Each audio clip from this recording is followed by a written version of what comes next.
Alright, it's been a while. So, nagsusolo road trip na naman ako. Dito naman ako sa kabundukan ulit ng Iloilo. So, ang pupuntahan ko ay ang tinatawag na Baldan View Deck. Located ito sa Tubungan, isang bulubunduking lugar dito sa Iloilo. Mga 60 plus kilometers ito mula sa tinitirhan namin. At dahil bulubundukin nga ang lugar na to, tas malayo pa sa syudad, kaya nagdala ako ng Starlink dish para kung sakali masiraan ako sa daan, ay makapag-internet pa rin ako at makahingi ng tulong. Ito ang mga nagustuhan ko dito sa Iloilo kasi ang mga bulubunduking lugar dito ay simentado na ang daan. So mula sa Legades kung saan kami nakatira ay dumaan ako dito sa Leon, Iloilo kasi may mga simentadong daan na papunta diretsyo sa Tubungan. Ang Tubungan kasi ay ang lugar dito sa Iloilo na malapit na sa border ng Antique at may mga kalsada doon na tinatapos pa para may shortcut papuntang Iloilo mula sa kanlurang bahagi ng Panay Island. Ang unang isang oras ko na biyahe ay smooth pa pero nung makarating na ako dito sa munisipyo ng Tubungan, dito na medyo nagiging mahirap yung daan. Kasi may mga parte ng daan dito na sira-sira at di pa sementado. Tapos yung motor ko pa ay nakaset up para sa highway at naka low profile tire pa.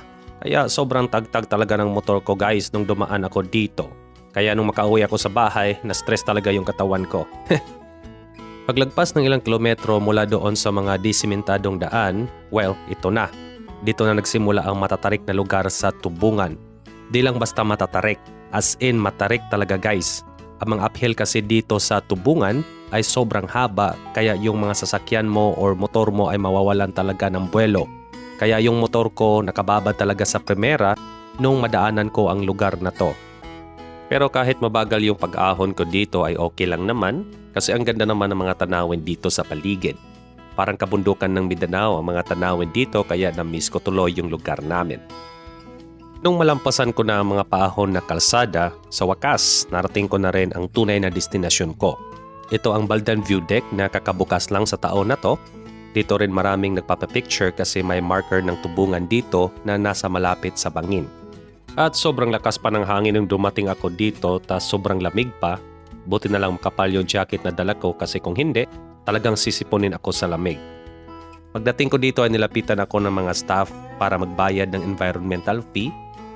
30 pesos lang naman so di masakit sa bulsa. Maganda rin tong gusali na tinayo nila dito kasi para siyang maliit na cafe at may mga binebenta na souvenir sa loob. Sa ngayon wala pang mga pagkain na binebenta sa loob kasi sabi ng isang staff, nasa soft opening pa daw ang lugar na to at officially magbubukas sila ngayong March 2026. At habang nag-uusap kami ng mga staff dito tungkol sa camping, sinabi nila sa akin na ang likod pala ng gusali nila ay isa palang campsite. Kaya pinakita nila sa akin ang campsite na walking distance lang sa likod. Open area lang ang campsite, walang mga cottages at puro damuhan lang, pero perfect ito sa mga merong mga tent at mahilig sa rock camping. Pero di naman problema kung mag-overnight kayo dito kasi sabi nila, safe naman daw dito at pwede mo pang gamitin ang mga amenities tulad ng CR at kitchen dito sa main building. At di ka rin mamamroblema kung biglang mag-brown out dito kasi may mga solar panel sila sa likod ng gusali. So solid talaga ang ginawang investment ng gobyerno natin sa lugar na to kasi malaki talaga ang potensyal ng lugar na to sa turismo. At dahil konti na lang ang desimentadong kalsada mula dito papuntang Antique, marami pa akong planong puntahan sa susunod na road trip ko ulit. So salamat po sa panonood, more to come guys and see you again on my next video.